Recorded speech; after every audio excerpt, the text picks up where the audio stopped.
Afternoon. आज हम आप लोग को लेवल्स ऑफ टीचिंग के बारे में पढ़ाएंगे। इसके पहले क्लास में हम लोग टीचिंग के जो है कॉन्सेप्ट पढ़े थे और नेचर, और इसके साथ साथ हम लोग उद्देश्य को जाने थे, यानी उसके ऑब्जेक्टिव क्या थे। अगर हम लेवल्स की बात करें, यानी कि जो टीचिंग का प्रोसेस होता है, टीचिंग के प्रोसेस में लेवल्स को जानना बहुत जरूरी होता है दोस्तों। इसलिए हम आज लेवल्स को लेकर आए हैं कि कौन कौन से लेवल्स से हम टीचिंग के प्रोसेस में समझ सकते हैं। सबसे पहले मेमोरी लेवल है, और दूसरा जो है कि कॉम्प्रहेंसिव लेवल, और फिर थिंकिंग लेवल। मेमोरी लेवल जो है वो स्मृति स्तर का, यानी कि स्मरण स्तर की शिक्षा की बात करता है, लर्निंग की बात करता है। और कॉम्प्रहेंसिव लेवल पे जो है बोध स्तर, मतलब जो स्टूडेंट है उसकी समझ की बात होती है, उसकी समझ का विकास किया जाता है। थिंकिंग लेवल पे चिंतन और मनन की बात होती है। इस तरीके से हम तीनों जो है लेवल्स के बारे में आगे चर्चा करेंगे एक एक करके। सबसे पहले हम मेमोरी की बात करते हैं। जो मेमोरी लेवल का टीचिंग होता है उसके लिए हम कुछ पॉइंट्स बताते हैं। सबसे पहले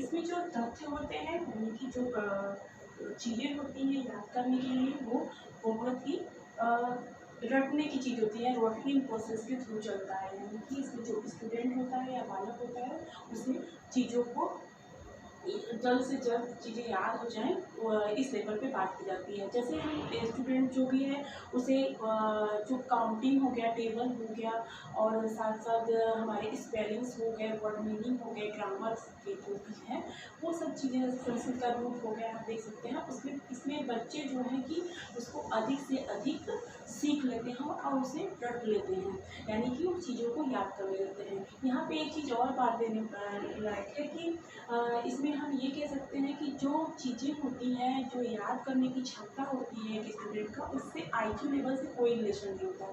इसको हम इस सेंस से कैसे समझ सकते हैं कि यदि कोई मंद बुद्धि का बालक है जिसका आईक्यू लेवल कम है, उसे कोई चीज़ याद करवाया जाता है तो वो चीज़ों को याद कर सकता है और बहुत टाइम तक उसको रख सकता है। तो या फिर ये भी हो सकता है कि वो उस चीज़ को भूल जाए। तो यही चीज़ यहाँ पे कही जा रही है कि इसमें जो भी चीज़ें होती हैं वो उसका जो कॉन्टेक्ट है उसका आईक्यू लेवल से नहीं होता है। इस लेवल पे केवल मेमोराइज, यानी कि स्मरण करने की चीज़ें होती हैं। और इसमें एक चीज़ और है दोस्तों कि जो भी मीनिंगफुल कॉन्टेक्स्ट होते हैं उसे याद करने के लिए स्टूडेंट्स को कोई प्रॉब्लम नहीं होती है, जो कंटेक्स्ट से रिलेटेड है। लेकिन जो अननेसेसरी चीज़ें होती हैं उसे याद करने में उसे कठिनाई होता है इस लेवल पर। दूसरा पॉइंट ये कहता है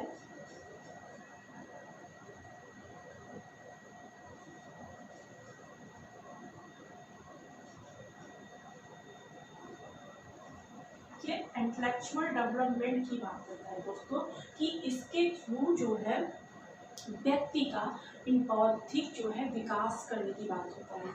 यानी कि जो भी समस्या आ रही है स्टूडेंट को याद करने में, एक टीचर जो है उसके बौद्धिक विकास करने में मदद करता है इस शिक्षण के तहत। फिर बात आता है कि यहाँ पे कौन सी लर्निंग कारगर होती है। सो उसमें हम देख सकते हैं एक चैन लर्निंग,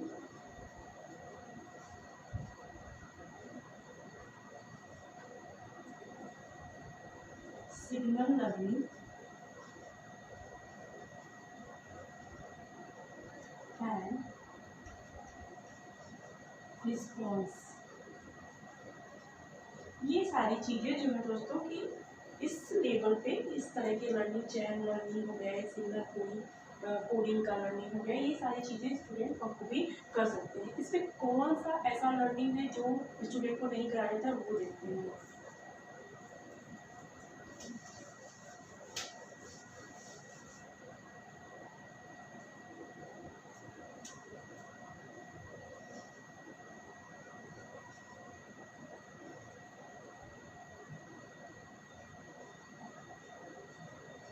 जो क्वेश्चन आंसर मेथड होता है, जो प्रश्न उत्तर की विधि होती है, इस लेवल पे इसका कोई इम्पोर्टेंस नहीं रहता है, ऐसा कहा जाए, ऐसा ही इस लेवल पे माना जाता है। फिर बात आती है कि इसमें और क्या चीज़ें नहीं कर सकते हैं, जैसे थिंकिंग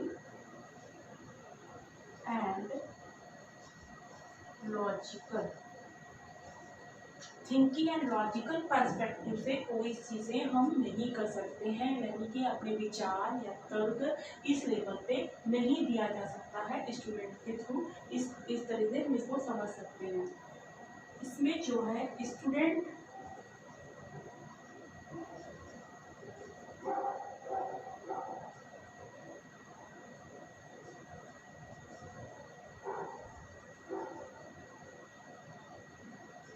इसमें जो स्टूडेंट है, जो बालक है, वो एक्टिव नहीं रहता है, वो क्रियाशील नहीं रहता है। क्यों?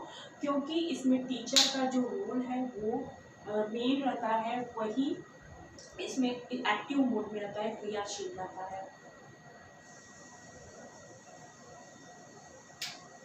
इसका इन्वायरमेंट कैसा रहता है, जो यहाँ इस लेवल पे क्लासरूम रहता है, उसका इन्वायरमेंट जो है बहुत ही जो कह सकते हैं फॉर्मल वे में होता है, मीन्स औपचारिक तरीके से चलता रहता है इस लेवल पे जो है क्लासरूम जो है। इस लेवल को हमको और अच्छे से समझने के लिए हर्बर्ट मॉडल है, उसको जानना जरूरी है। हर्बर्ट ने स्मृति लेवल के जो टीचिंग का लेवल टीचिंग है उसको बताने की कोशिश की है। इन्होंने 4 जो है पहले सोपानों की बात की, यानी कि स्टेप्स की बात की। सबसे पहले उसमें ऑब्जेक्टिव यानी कि उद्देश्य बताया इस मॉडल का, फिर स्ट्रक्चर, इसकी संरचना बताई इस लेवल की, और सोशल सिस्टम यानी कि जो सामाजिक प्रक्रिया है, सामाजिक प्रणाली है, उस चीज़ को बताया। इवैल्यूएशन यानी कि इस लेवल पे किस तरीके से मूल्यांकन किया जा सकता है। इसमें सबसे पहले हम इसके ऑब्जेक्टिव को देखते हैं इस मॉडल का। पहली ऑब्जेक्टिव ये है कि ये मेंटल एस्पेक्ट्स को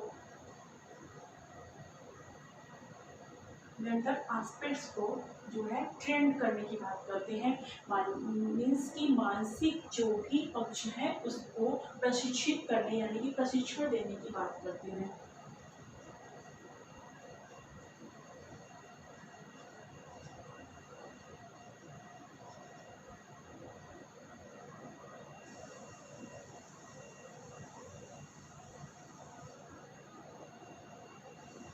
जो फैक्ट्स नॉलेज है उसको प्रोवाइड करने की बात करते हैं, और साथ ही साथ जो भी फैक्ट्स हैं, नॉलेज हैं, उस चीज़ का रिकलेक्शन, फैक्ट्स नॉलेज की बात करते हैं। और फिर इन नॉलेज हो गए या फिर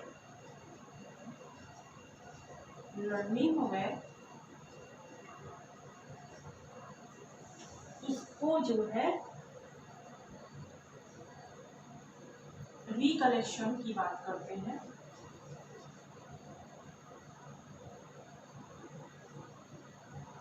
मीन्स उसको पुनः स्मरण, मतलब जो चीज़ें हम ज्ञान प्राप्त किए हैं या सीखे हैं उसको रिकलेक्ट करने की बात करते हैं।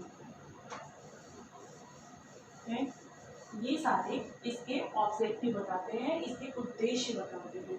फिर आती है बात स्ट्रक्चर की, उद्देश्य के बाद स्ट्रक्चर यानी कि संरचना कैसा होता है। इसके लिए इन्होंने जो है 5 स्टेप्स बताए हैं। सबसे पहले इन्होंने प्लानिंग की बात की, प्रेजेंटेशन,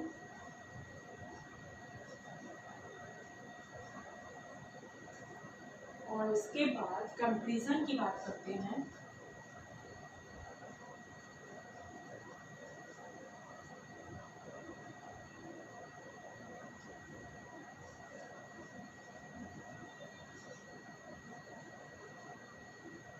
जनरलाइजेशन एंड यूज। इस 5 लेवल्स के थ्रू इन्होंने संरचना को बताया। सबसे पहले इन्होंने प्लानिंग के थ्रू ये बताया कि कोई भी टीचर है उसे जो भी टेक्स्ट क्लास में पढ़ाने हैं सबसे पहले उसको अपने माइंड में बिठा लेना चाहिए, उसको अच्छे से मस्तिष्क में बैठा लेना चाहिए। फिर जो उससे एक्सपीरियंस होता है उस एक्सपीरियंस को क्लासरूम में स्टूडेंट के सामने शेयर करना चाहिए, ताकि जो स्टूडेंट है अधिक से अधिक लाभ उठा सके, सीख सके। फिर उसके बाद ये प्रेजेंटेशन पे आते हैं। प्रेजेंटेशन के थ्रू यानी कि प्रस्तुतिकरण की बात करते हैं कि कैसे हम जो टेस्ट अपने जो माइंड में बिठाया था उसको हम क्लासरूम में स्टूडेंट के सामने प्रेजेंट करेंगे। इसमें वो जो न्यू फैक्ट्स को, न्यू आइडियाज़ को लिए हैं उस चीज़ को स्टूडेंट को देंगे। लेकिन इसको देने से पहले ये जानेंगे कि जो भी स्टूडेंट का क्या उसका जो है कि प्री नॉलेज है, यानी से पहले से उसको क्या क्या जानकारी है, सबसे पहले ये जानेंगे। टीचर को इस लेवल पे, प्रेजेंटेशन लेवल पे अपनी उसका वर्क डिसाइड हो जाता है, यानी कि वो सारी चीज़ों को यहाँ पे बता देता है। फिर उसके बाद कंक्लूजन की बात आती है। जब एक स्टूडेंट इन दोनों लेवल पे टीचर के थ्रू सारी चीज़ें सुन लेता है तो कंक्लूजन में जो उसको फैक्ट्स जो भी मिले रहते हैं, जो भी लर्निंग हुई रहती है, उसमें वो जो न्यू लर्निंग है और जो ओल्ड लर्निंग थी उसमें उसके अंदर तुलना करने की भावना, कि नए विचारों को, नए जो सीख है और पुराने सीख को तुलना करने की और उस पर कंपेरिजन करने की बात वो सीखता है, यानी कि कर सकता है। फिर उसके बाद जर्नलाइजेशन की बात आती है। जर्नलाइजेशन के थ्रू वो सामान्यीकरण की क्रिया को सीखता है, यानी कि अब इस समय उसके पास जो है बहुत सारे फैक्ट्स इकट्ठा हो गए हैं। वो दो भी हो सकते हैं, दो से अधिक भी हो सकते हैं। उसमें कुछ एलिमेंट्स, यानी कि एलिमेंट्स को वो निकालता है और उसके ज़रिए वो धीरे धीरे जो है थ्योरी को, एक थ्योरी को बना सकता है, डेवलप कर सकता है। फिर बात आती है यूज, यानी कि उपयोग की बात करते हैं। इस स्ट्रक्चर में उन्होंने ये बताया कि इस लेवल में जो नई चीज़ें स्टूडेंट सीखा है उस चीज़ को जो है कि कैसे यूटिलाइज करेगा, यानी कि उससे जो भी चीज़ें सीखी है, जो भी थ्योरी डेवलप अपने माइंड में किया है, उस चीज़ को यूटिलाइज करने की बात करते हैं। इस टाइम में ये टीचर का बहुत अहम रोल हो जाता है कि टीचर को स्टूडेंट के सामने न्यू जो है कि प्रॉब्लम्स क्रिएट करनी चाहिए, ताकि वो चीज़ों को जो भी स्टूडेंट सीखा है यहाँ पे उसे यूटिलाइज कर सके, यानी कि उपयोग कर सके। ऐसा इन्होंने स्ट्रक्चर के माध्यम से बताया।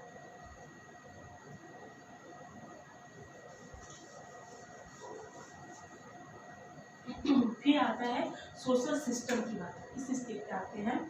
सोशल सिस्टम यानी कि जो सामाजिक प्रक्रिया है इस लेवल पे है। ये कहते हैं कि सामाजिक प्रणाली के थ्रू कि जो टीचर होता है वो स्टूडेंट से जो है कि ज़्यादा एक्टिव होता है, मतलब कि टीचर जो है ज़्यादा क्रियाशील रहता है और स्टूडेंट जो है बहुत ही निष्क्रिय रहता है। मीन्स वो एक लिसनर के काम करता है, यानी कि स्टूडेंट अपने जो टीचर है उसे आइडियल मानता है और उसकी बातों को सुनता है और सीखता है।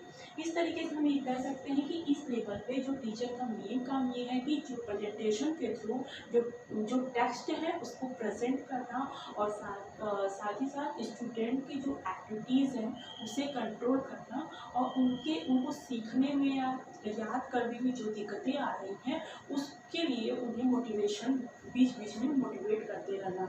इस तरीके से यहाँ पे इस लेवल पे जो है एक एक्सटर्नल जो है वाई है प्रेरक काम करता है, एक्सटर्नल मोटिवेशन काम करता है। जैसे इस लेवल पे प्राइस या तो फिर कोई लिटरल मोटिवेशन हो, शाब्दिक जो भी प्रेरक होते हैं उन सब चीज़ों का इस लेवल पे टीचर यूज करता है। इस लेवल पे मेन जो स्पेसिफिक वो रहता है वो स्पेसिफिक मोटो यही रहता है सोशल सिस्टम के थ्रू कि स्टूडेंट में रोटरिंग पावर लाना, रोटरिंग एबिलिटी लाना, यानी कि रटने की क्षमता विकसित करना।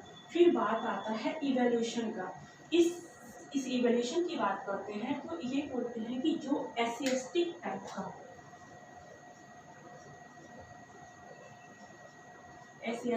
टाइप का जो भी एग्जाम होते हैं, जो भी निबंधात्मक यानी कि जो भी निबंधात्मक एग्जाम होते हैं निबंधात्मक प्रश्न आते हैं, ये लेवल पे कारगर बिल्कुल नहीं होता है, इसकी ज़रूरत यहाँ पे नहीं होती है। इस लेवल पे किस तरीके के एग्ज़ाम हो सकते हैं, उन्होंने बताया कि इस टाइम में ओरल और रिटन एग्ज़ाम किए जा सकते हैं, और साथ ही साथ जो भी इसके रिमेम्बरेंस यानी कि रोटरिंग का जो रोट प्रोसेस होता है उसकी बात किया जाता है। इस तरह से हर्बर्ट ने जो है कि अपने 4 जो स्टेप्स हैं उसके थ्रू मेमोरी लेवल को बताने की कोशिश किए। इसके बाद हम आते हैं कम्प्रहेंशन लेवल। कम्प्रहेंसिव लेवल पे जो टीचिंग होता है कि बोध स्तर पे किस तरीके से टीचिंग होता है इसको जानते हैं। बोध स्तर की टीचिंग के लिए हमें मेमोरी लेवल यानी कि स्मृति स्तर का जो है लर्निंग होना चाहिए स्टूडेंट के अंदर। अगर नहीं होता है तो कम्प्रहेंसिव लेवल नहीं सक्सेस हो पाएगा। इसलिए इसकी जानकारी, इस लेवल की जो लर्निंग है उसकी जानकारी होनी चाहिए। फिर कम्प्रहेंसिव लेवल की बात करते हैं। बोध एक ऐसा शब्द है जो इसका अर्थ जो है बहुत व्यापक है, बहुत ब्रॉड है।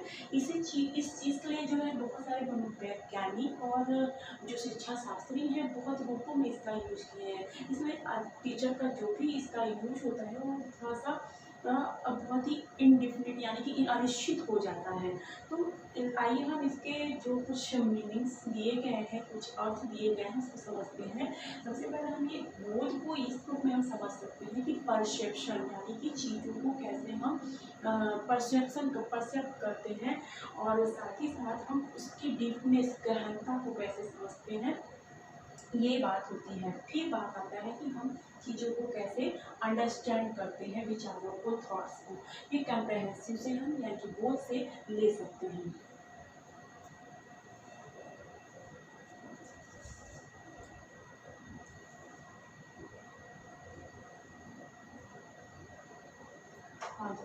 तो इसलिए इस जो लेवल पे एक चीज़ और बात आती है कि इस लेवल पे जो टीचर होता है वो स्टूडेंट को अपॉर्चुनिटी देता है। किस रूप में देता है कि वो अपनी सोच को, अपनी जो समझ है उसको व्यक्त कर सके।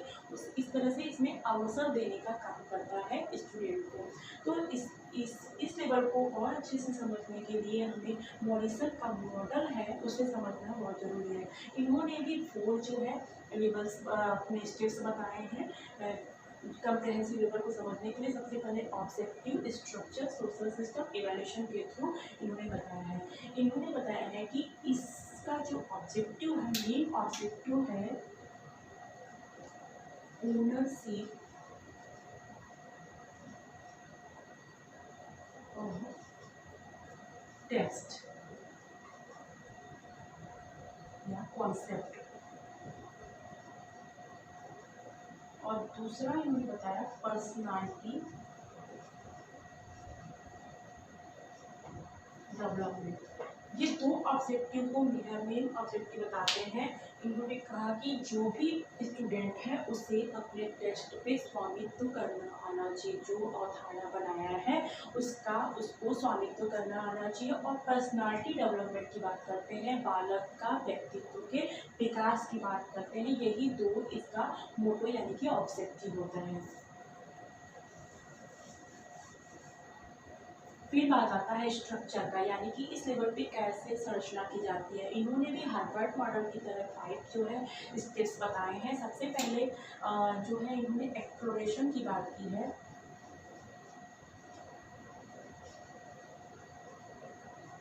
दूसरा जो है इन्होंने प्रेजेंटेशन,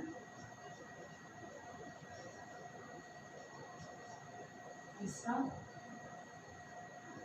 एडॉप्टेशन,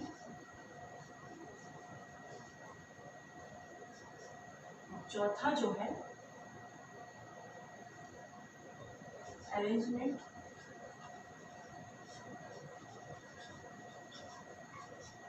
और पांचवा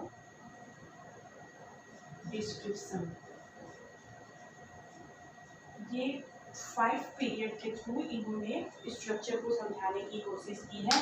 सबसे पहले एक्सप्लोरेशन की बात करते हैं। इसके थ्रू ये कहते हैं कि जो भी इस टीचर है वो स्टूडेंट्स के प्री नॉलेज का टेस्ट करे, जांच करे। उसके बाद टेस्ट करने के बाद वो जो टेक्स्ट है, जो पाठ्यक्रम है, उसे एनालिसिस करे, उसका विश्लेषण करे और उसको क्रमबद्ध यानी कि एक सीक्वेंस और लॉजिकल फ्रेम में बैठाए। और इसके साथ साथ उसमें ये भी ध्यान दे कि वो साइकोलॉजिकल पॉइंट ऑफ व्यू से सही है कि नहीं है। फिर बात आती है कि जो भी न्यू टेक्स्ट उसने इसे बेस में बैठाए या फिर उसको एनालाइज किया, उसको यूनिट में यहीं पे वो डिवाइड कर देता है, यानी कि डिसाइड कर लेता है कि ये कितने यूनिट्स में प्रेजेंट करने हैं। फिर बात आता है प्रेजेंटेशन का, प्रस्तुतिकरण का। एक्सप्लोरेशन यानी कि अन्वेषण करने के बाद वो प्रेजेंटेशन पे आते हैं और बोलते हैं कि प्रेजेंटेशन लेवल पे जो एक टीचर टेक्स्ट को यूनिट में डिवाइड किया है उसे स्टूडेंट के सामने प्रेजेंट करता है और उसके बाद जो है स्टूडेंट तो उस चीज़ों को समझता है, उस चीज़ को सीखता है। इस ऐसा वो एक टीचर इसलिए करता है ताकि उसका क्लासरूम जो इन्वायरमेंट है उससे उसका रिलेशन बना रहे। और इसके साथ साथ जो भी उस एक स्टूडेंट को सीखने के लिए प्रॉब्लम्स आते हैं उसका डायग्नोसिस भी इसी टाइम में एक टीचर करते रहता है। और इसमें ये डायग्नोसिस के बेस पे एक टीचर डिसाइड करता है कि इस जो टेस्ट है, जो लर्निंग है, उसे कितने दिन तक जो है एक छात्र, एक स्टूडेंट सीख सकता है। मीन्स अधिकांशतः जो छात्र हैं वो कितने दिनों में सीख सकते हैं, ये सारी बातें इसके थ्रू वो डिसाइड करता है इसी डायग्नोसिस के बेस पे। और उसके बाद वो रिवीजन के प्रोसेस को करने की कोशिश करता है। एक क्लासरूम में जैसे कि माना जाता है कि रिवीजन जो है 3 टाइम्स तक कर सकते हैं टेस्ट का, और उसमें स्टूडेंट को सिखाने की कोशिश की जाती है।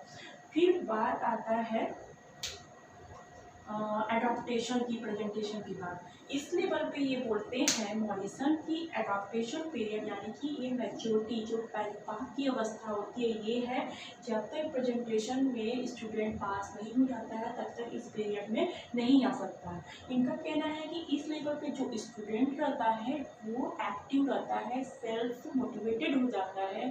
एक टीचर भी इस लेवल पे मतलब एक्टिव रहता है, मीन्स दोनों जो है कि एक्टिव रहते हैं। ऐसा इसलिए है कि इस टाइम में जो टीचर है स्टूडेंट्स के साथ जो है कि वो उस साथ काम करता है, यानी कि सुपरविज़न का काम करता है। इस टाइम में वो होम असाइनमेंट और जो है कि लैब और लाइब्रेरी का यूज ज़्यादा करता है, इसलिए उसके अंदर जो है सेल्फ मोटिवेशन का भाव प्रकट होता है। टीचर जो है केवल सुपरविज़न का काम करता है, गाइडेंस का काम करता है। फिर टीचर इस लेवल पे आकर एडॉप्टेशन में वो उसका एग्ज़ाम लेता है, यानी कि टेस्ट लेता है। अगर उसमें स्टूडेंट असफल होते हैं तो फिर से उसे अपॉर्चुनिटी देता है चीज़ों को सीखने के लिए, करने के लिए। इस लेवल का मेन मोटो यही है कि जो स्टूडेंट है उसके अंदर ओनरशिप यानी कि जो ऑब्जेक्टिव है इस लेवल पे फिर फुलफिल हो जाए, उसे टेक्स्ट पे स्वामित्व करने, अवधारणा को समझने और साथ ही साथ वो अपना पर्सनालिटी को ग्रो अप कर सके। लेकिन मेन मोटो एडॉप्टेशन में आता है। फिर इसके बाद अरेंजमेंट की बात करते हैं, यानी कि व्यवस्था पीरियड यानी व्यवस्था कालांश। इस लेवल पे ये बात करते हैं जो इसमें पास हुआ रहता है इसके अंतर्गत आता है अरेंजमेंट में। और यहाँ पे जो चीज़ें वो न्यू चीज़ें सीखा है, न्यू लर्निंग किया है, उस चीज़ को रिटन फॉर्म में सबमिट करता है। ऐसा इसलिए उससे करवाया जाता है कि वो सारी चीज़ें रिटन फॉर्म में जो करता है, इसमें भी टेस्ट होता है कि वो सक्षम है कि नहीं स्टूडेंट। उस जो भी रिटन फॉर्म में वो करता है उसमें वो खुद से करता है, उसमें उसको ये देखा जाता है कि किसी की हेल्प की ज़रूरत तो नहीं पड़ी। तो इसलिए ये अरेंजमेंट पीरियड जो है ये व्यवस्था का कालांश है। इसमें ये इसकी सारी चीज़ें, सीखे हुए चीज़ों को रिटन फॉर्म में किया जाता है। फिर डिस्क्रिप्शन पीरियड की बात करते हैं, यानी कि वर्णन कालांश। इस टाइम में जो स्टूडेंट रिटन फॉर्म में दिया रहता है उसे अपने जो भी नई चीज़ें सीखे रहता है वो अपने क्लासरूम में टीचर के सामने उसे ओरली प्रेजेंट करता है। उस टाइम में उसके साथी गण भी वहाँ मौजूद रहते हैं। इस तरीके से हम ये कह सकते हैं कि जो डिस्क्रिप्शन पीरियड है इसमें जो है एक स्टूडेंट अपनी बातों को रखता है। ये नहीं कह सकते कि जो है ओरल फॉर्म में ही वो बोल सकता है, वो रिटन फॉर्म में भी वो चाहे तो दे सकता है, ऐसा इन्होंने कहा। जो वर्णन करेंस यानी कि डिस्क्रिप्शन पीरियड की बात करते हैं। इस तरीके से 5 जो स्टेप्स है इसके थ्रू इन्होंने सोशल स्ट्रक्चर को बताया। फिर आइए दोस्तों हम सोशल सिस्टम के बाद जो सामाजिक प्रणाली है इस लेवल पे कैसे काम करता है उसको समझते हैं। सामाजिक प्रणाली यानी कि इस लेवल पे हम कह सकते हैं कि बहुत ही चेंज पैटर्न में है, बहुत ही हमेशा चेंज होते रहता है। जैसे कि हम प्रेजेंटेशन पीरियड में देखते हैं तो इनका प्रेजेंटेशन पीरियड जो है हार्वर्ड मॉडल की तरह है। हार्वर्ड ने जैसे अपने प्रेजेंटेशन पीरियड को दिया है वैसे ये भी देते हैं ना। ऐसा इसलिए है कि यहाँ पे स्टूडेंट जो है सेल्फ मोटिवेटेड नहीं रहता है, यहाँ पे उसको टीचर की ज़रूरत पड़ती है। लेकिन ये जो 3 पीरियड लास्ट के बचते हैं, एडॉप्टेशन, अरेंजमेंट एंड डिस्क्रिप्शन, इन तीनों पीरियड में वो सेल्फ मोटिवेटेड हो जाता है और टीचर भी जो है यहाँ पे एक्टिव रहता है। मीन्स कि दोनों एक्टिव रहते हैं ये तीनों पीरियड में। तो इस तरीके से हम देख सकते हैं जो सामाजिक प्रक्रिया है, सामाजिक प्रणाली है, जिनके जो सोपान दिए हुए हैं, स्टेप दिए हुए हैं, उसमें चेंज होते रहते हैं। और इस तरह से हम कह सकते हैं कि इसमें एक्सटर्नल एंड इंटरनल मोटिवेशन दोनों काम करता है, यानी कि आंतरिक और बाह्य जो प्रोत्साहन के काम होते हैं इस लेवल पे इनके दोनों मोटिवेशन काम करता है, दोनों प्रेरक के काम करते हैं। फिर बात आती है इवैल्यूएशन की। इस लेवल पे इवैल्यूएशन यानी कि मूल्यांकन की प्रक्रिया कैसे होती है। ये बोलते हैं कि अकॉर्डिंग टू नीड, यानी कि जो जैसी आवश्यकता हो हम वैसा इस लेवल पे एग्जाम ले सकते हैं। रिटन फॉर्म में, असिस्टिव फॉर्म में, चाहे ओरल हो, कोई भी जैसा आपका नीड हो वो कोई भी फॉर्म ले सकते हैं। इसमें मेन यही क्लैरिफाई किया जाता है, यही मॉडिफाई करने की कोशिश किया जाता है, टेक्स्ट को क्लैरिफाई किया जाता है। मेन फोकस इस लेवल पे यही होता है इवैल्यूएशन के थ्रू, मूल्यांकन के थ्रू।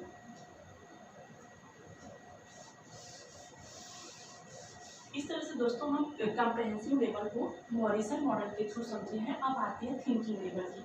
थिंकिंग लेवल की यदि हम बात करें दोस्तों तो इसमें हम देख सकते हैं कि ये कह सकते हैं कि जो चिंतन या मनन होता है एक ह्यूमन डेवलपमेंट के लिए बहुत ही जरूरी होता है, यानी कि मानव के विकास के लिए चिंतन करना बहुत ही आवश्यक है। विदाउट थिंकिंग एक ह्यूमन बीइंग अपना प्रोग्रेस नहीं कर सकता है। इसलिए हमें चिंतन यानी कि थिंकिंग लेवल की जो लर्निंग है, जो टीचिंग है, उसे समझना बहुत जरूरी है।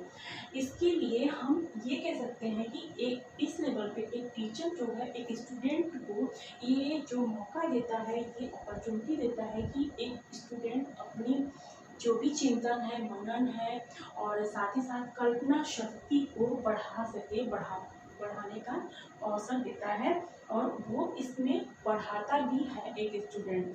और साथ ही साथ ये ऐसा इसलिए करवाता है टीचर कि जो भी स्टूडेंट है वो ऐसे अपने अंदर अप्रोचेस को डेवलप कर ले ताकि उसके सामने जो भी प्रॉब्लम है फ्यूचर या प्रेजेंट में उससे सॉल्व वो खुद कर सके। इसका इस लेवल पर ये ध्यान दिया है। लेकिन एक चीज़ और है कि इस लेवल का जो लर्निंग है वो इन दोनों लेवल की टीचिंग के बिना नहीं हो सकता, यानी इन दोनों की चीज़ों को सीखने के बिना हम थिंकिंग लेवल की बात नहीं कर सकते।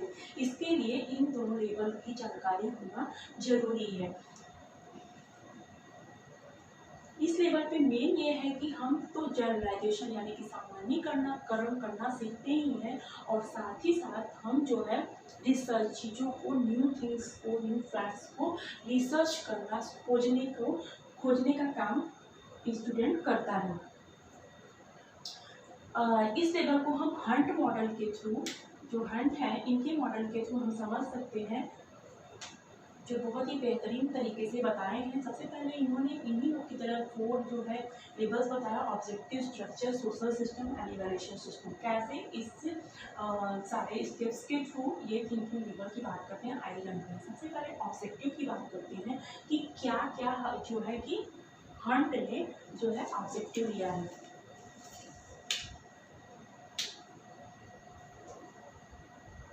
पहला ऑब्जेक्टिव इन्होंने बताया है to develop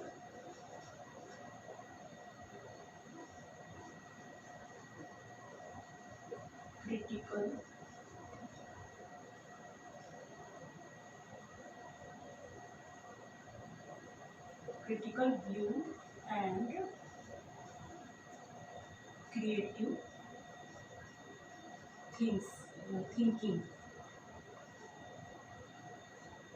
यानी कि सबसे पहले ऑब्जेक्टिव ये है कि जो स्टूडेंट्स है उसके अंदर जो है आलोचनात्मक दृष्टिकोण और रचनात्मक यानी कि कुछ क्रिएटिव को सोचने की क्षमता को विकसित करना इसका पहला ऑब्जेक्टिव है। दूसरा ऑब्जेक्टिव इसका ये है कि टू डेवलप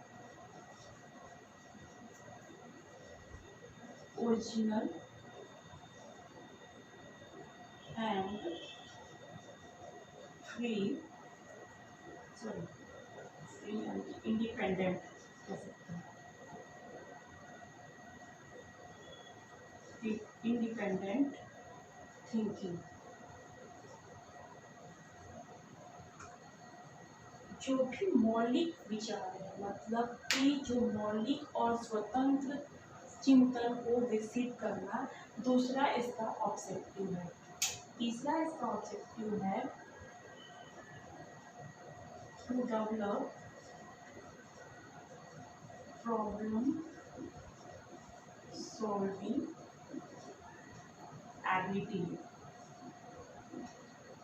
समस्या को समाधान करने की क्षमता विकसित करना इसका तीसरा ऑब्जेक्टिव है। इसके बाद ये तीनों ऑब्जेक्टिव इन्होंने बताया, फिर इसके बाद स्ट्रक्चर की बात करते हैं। स्ट्रक्चर के लिए सबसे पहले इन्होंने कहा कि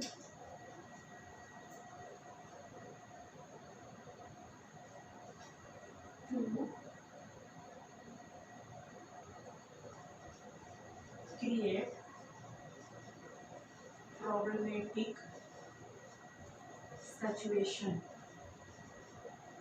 यानी कि ऐसी परिस्थिति जो समस्यागत परिस्थिति है इसके अंतर्गत क्रिएशन की बात की कि एक स्टूडेंट के सामने समस्याग्रस्त परिस्थिति को क्रिएट करना, ये जो है इसके संरचना को समझने के लिए बताते हैं। इसके तहत इन्होंने ये बताया कि समस्या कितने तरह का होता है, यानी प्रॉब्लम कितने तरह का होता है।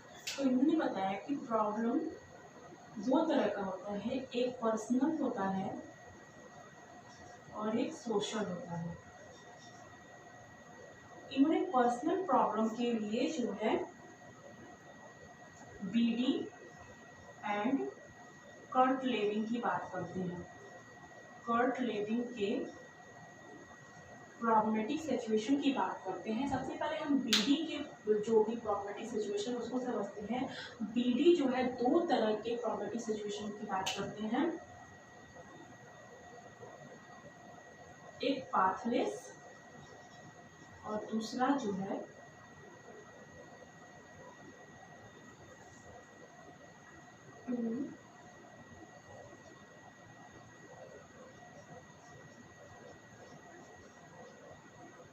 Pointed path situation.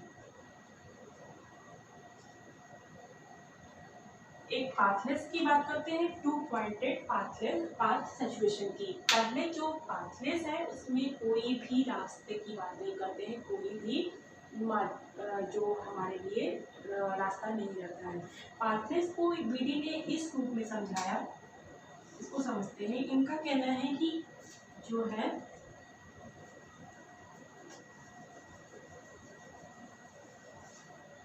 एक व्यक्ति होता है, एक पर्सन होता है, उसके सामने जो है उसका गोल रहता है, इसके बीच में कोई न कोई प्रॉब्लम्स आ जाती हैं। तो एक तो पाथलेस में इन्होंने कहा कि पर्सन के सामने जो उसका पर्सन का जो गोल रहता है उसमें एक प्रॉब्लम्स आती है जो कि उसे स्ट्रेस देता है, और स्ट्रेस के बाद वो मजबूर हो जाता है सोचने के लिए कि उसको कैसे सॉल्व करें। तो ये जो सिचुएशन है इन्होंने कहा कि यही प्रॉब्लमेटिक सिचुएशन है, इन्होंने पाथलेस के थ्रू ये बताया। फिर बात आती है टू पॉइंटेड पाथ सिचुएशन की। टू पॉइंटेड पाथ सिचुएशन में इन्होंने बताया कि एक पर्सन होता है, उसका जो है टू गोल, यानी कि उसके दो उद्देश्य हो सकते हैं, और एक पाथ हो सकता है, एक पाथ हो सकता है, यानी कि एक पर्सन के लिए एक रास्ता है लेकिन दो गोल है। अब उसे समझ में नहीं आ रहा है कि वो कौन से गोल को अचीव करे, तो इस सिचुएशन में प्रॉब्लम ही क्रिएट होता है और इस सिचुएशन को ही ये प्रॉब्लमेटिक सिचुएशन कहते हैं। और दूसरा ये आता है कि एक पर्सन के सामने एक गोल रहता है लेकिन जो पाथ होता है वो दो आता है, यानी कि रास्ते दो रहते हैं और वो दोनों रास्ते सही होते हैं और उसमें वो सेलेक्ट नहीं कर पाता है कि किस रास्ते पे चलेगा। इस तरीके से बीडी ने pathless to pointed path situation की बात की और इसमें बताया कि किस तरीके से एक व्यक्ति के जीवन में प्रॉब्लमेटिक सिचुएशन स्टार्ट होता है।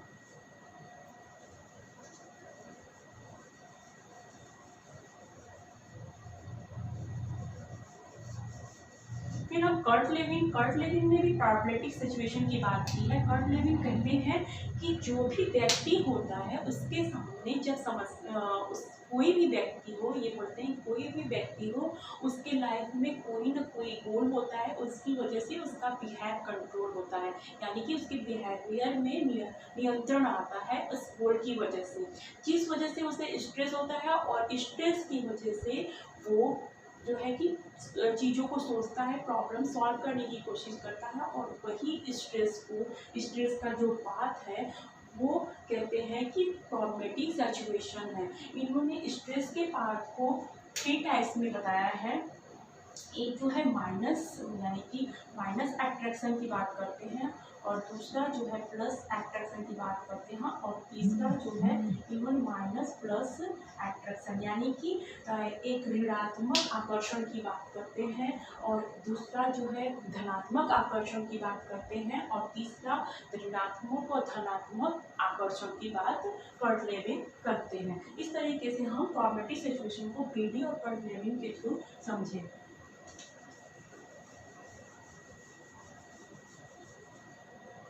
तो स्ट्रक्चर में सबसे पहले क्रिएट प्रॉब्लमेटिक सिचुएशन की बात आती है, और उसके बाद जो है इसमें इन्होंने बताया हाइपोथेसिस के बारे में।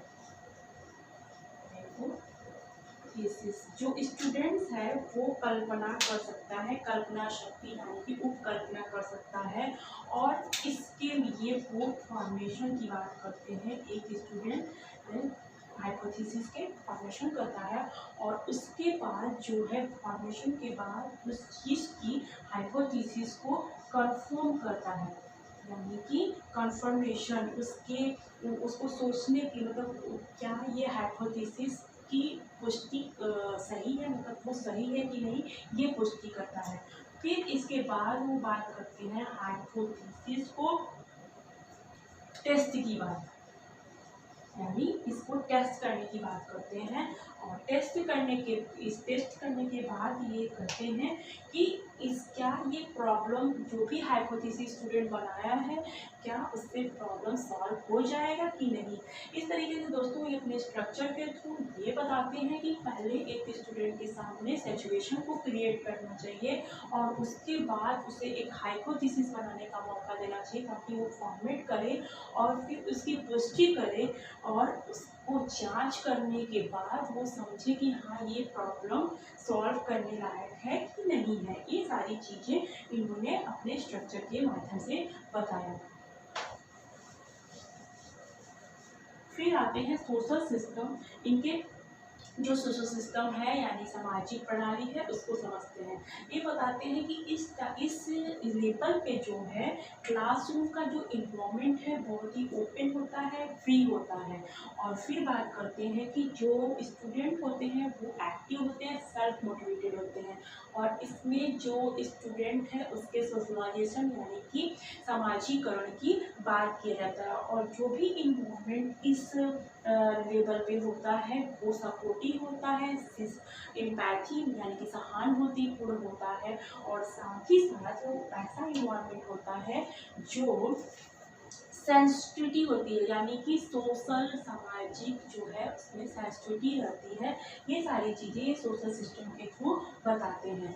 फिर बात करते हैं इवैल्यूएशन सिस्टम की, यानी कि इस स्तर पे मूल्यांकन जो प्रक्रिया है वो किस तरीके से अपनाया जाता है। इस लेवल पे मूल्यांकन करना बहुत ही कठिन होता है दोस्तों, थिंकिंग लेवल पे, कि कैसे हम चीज़ों को मूल्यांकित करें। तो इसके लिए सबसे पहले ये बताते हैं हर्ट कि हमें क्या करना चाहिए, कि पहले हमें स्टूडेंट्स के एटीट्यूड यानी कि उसकी जो मनोवृत्ति है उसे मेज़र करना चाहिए, और फिर उसके क्रिटिकल व्यूज़ और क्रिएटिव जो थिंकिंग है उसका मेजरमेंट करना चाहिए, और लास्ट में जो है प्रॉब्लम सॉल्विंग का उसके अंदर जो ट्रेंड्स हैं यानी जो प्रवृत्ति है किस तरीके से उस समस्या का समाधान करता है उसको मेज़र करने की बात करते हैं। फिर इसके बाद इन तीनों मेजरमेंट के बाद ही ये कहते हैं कि इवैल्यूएशन की प्रक्रिया पे आना चाहिए, यानी कि मूल्यांकन की प्रक्रिया पे। इसके इस लेवल पे ये कहा जाता है कि जो मूल्यांकन का एग्जाम पैटर्न बनाया जाता है वो निबंधात्मक तरीके का, यानी कि इससे स्टैटिस्टिक जो इवैल्यूएशन होता है वो बहुत ही कारगर होता है। इस लेवल पे ऑब्जेक्टिव टाइप के जो टेस्ट होते हैं, एग्जाम होते हैं, इस पे नहीं हो पाता है। इस तरीके से दोस्तों हंट ने अपने मॉडल के थ्रू ये थिंकिंग लेवल के जो है कि 4 टाइप्स के थ्रू, 4 जो स्टेप्स हैं उसके थ्रू इस लेवल को समझाने की कोशिश की है। इसके लिए सबसे पहले इन्होंने जो भी हार्वर्ड हो गए, मॉरिसन हो गए, हंट हो गए, ये लोग जो भी अपने दिए हैं उसके लिए कुछ सजेशंस दिया गया है दोस्तों। हम इस सजेशन को हमें पहले समझना होगा। यदि जैसे कि हम ये देखें कि सबसे पहले मेमोरी लेवल की बात की गई है, जो हार्वर्ड मॉडल है इसके लिए सजेशन ये दिया गया है कि जो यदि थकावट का टाइम हो यानी फटीग सिचुएशन में यदि टीचर थकावट महसूस कर रहा है तो इस लेवल पे टीचिंग को अवॉइड करने की बात कही गई है। और इसके लिए और भी एक बात कहा गया है कि इंटीग्रेटेड मेथड अपनाने, यानी कि समेकित जो प्रणाली है उस इस लेवल की टीचिंग के लिए एक सजेशन दिया गया है, एक सुझाव दिया गया है। और दूसरी चीज़ ये कहा गया है कि इसके लिए बहुत ज़्यादा टाइम देना चाहिए प्रैक्टिस के लिए, यानी अभ्यास के लिए स्टूडेंट को बहुत अवसर समय देना चाहिए। और जो भी इसके सिलेबस हो, जो भी पाठ्य हो, सिलेबस हो, पाठ्यक्रम हो, वो एक सिस्टमैटिक ढंग से हो और मीनिंगफुल हो, ऐसा मेमोरी लेवल पे सजेशन किया गया है। फिर बात आता है दोस्तों कि इस लेवल की कम्प्रहेंसिव लेवल के लिए क्या सजेशन किया गया है।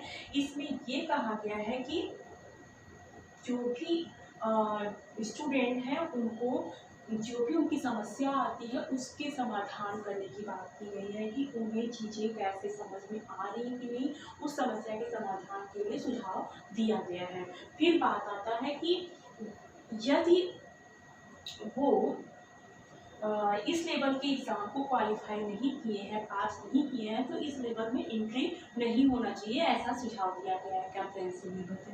थिंकिंग लेवल की यदि हम बात करते हैं तो इस पे सजेशन ये दिया गया है, सुझाव ये दिया गया है कि सबसे पहले हमें हर स्टेप का फॉलोअप यानी कि उसकी अनुवर्ती क्रिया उस कोई दोहराव करना चाहिए, उसका फॉलोअप करना चाहिए। और ये कहा गया है कि एस्पिरेशन लेवल यानी कि आकांक्षा स्तर जो स्टूडेंट का है वो बढ़ाने का सुझाव दिया गया है। और साथ ही साथ ये कहा गया है कि जो स्टूडेंट्स है उस स्टूडेंट्स को टीचिंग प्रशिक्षण यानी कि उसके इम्पोर्टेंस, उसकी महत्ता को स्टूडेंट को बताना चाहिए कि कैसा टीचिंग करने से क्या क्या इम्पॉर्टेंट, टीचिंग के क्या क्या इम्पोर्टेंस हैं और उसके इसकी क्या योगदान है, ये सारी चीज़ों का जो है कि सुझाव देना चाहिए, उसको बताना चाहिए टीचर को, ऐसा सुझाव दिया गया है।